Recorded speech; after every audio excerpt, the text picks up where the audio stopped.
Dr. Manmohan Singh.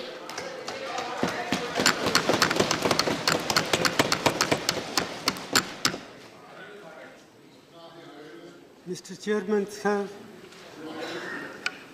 I rise to highlight some of the problems that have arisen after the decision to demonetize 500 rupees and 1000 rupee currency note.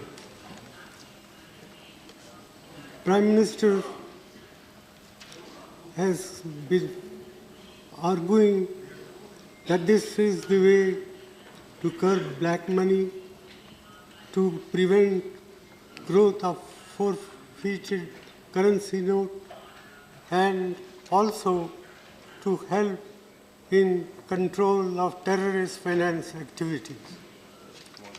I do not disagree with these objectives, but what I do want to point out is that in the process of demonetization, monumental mismanagement has been undertaken, about which today there is no two opinions in the country as a whole.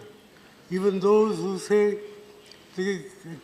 that this measure will do harm or will cause distress in the short run, but be in the interest of the country in the long run. Well, I am reminded of what John Keynes said once, in the long run, all of us are dead. And therefore, it is important to take note of the grievances of the people, the ordinary people who have suffered as a result of this imposition on the country overnight by the Prime Minister.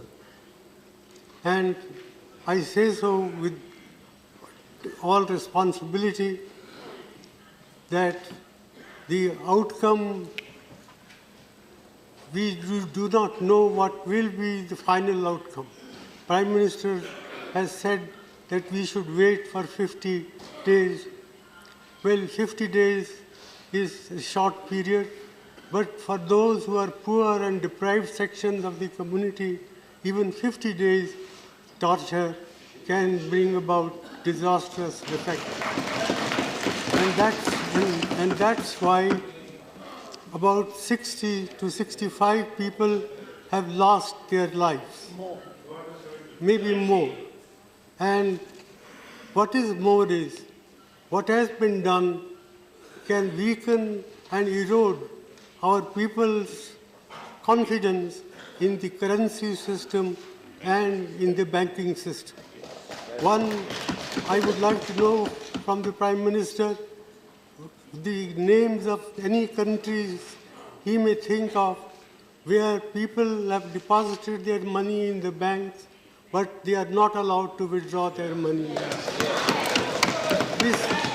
This alone, I think, enough to condemn what has been done in the name of greater good for the people in the world. And, sir, I would further like to point out that, in my opinion, this scheme of monetization, the way it has been implemented, will hurt agricultural growth in our country, will hurt small industry, will hurt all those people who are in the informal sectors of the economy.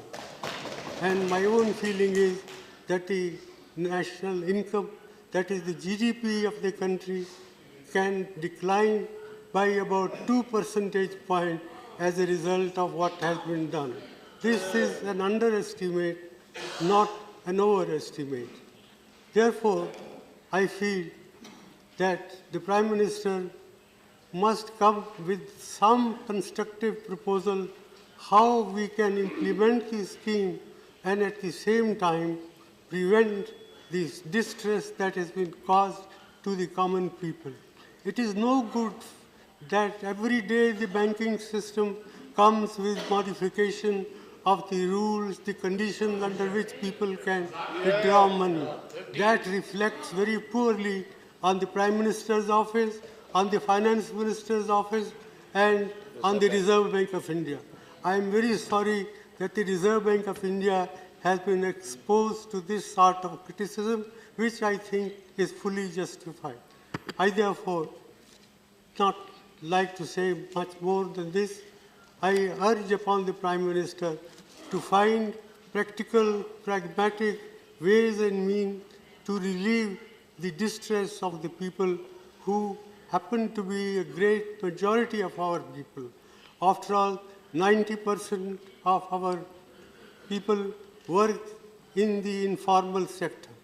55% of our workers in agriculture are feeling distress. The cooperative banking system, which serves large number of people in the rural areas, is non-functional. It has been prevented from handling cash.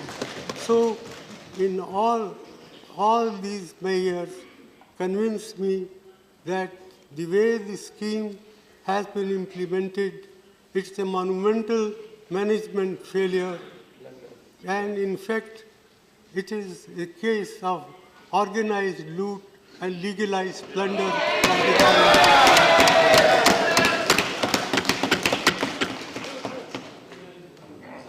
With these words, sir, I conclude it is not my intention to pick holes in what one side does or another side does, but I sincerely hope that the Prime Minister will, even at this late hour, will help us to find practical, pragmatic ways and means to provide relief to the suffering people of this country. Thank you. Thank you.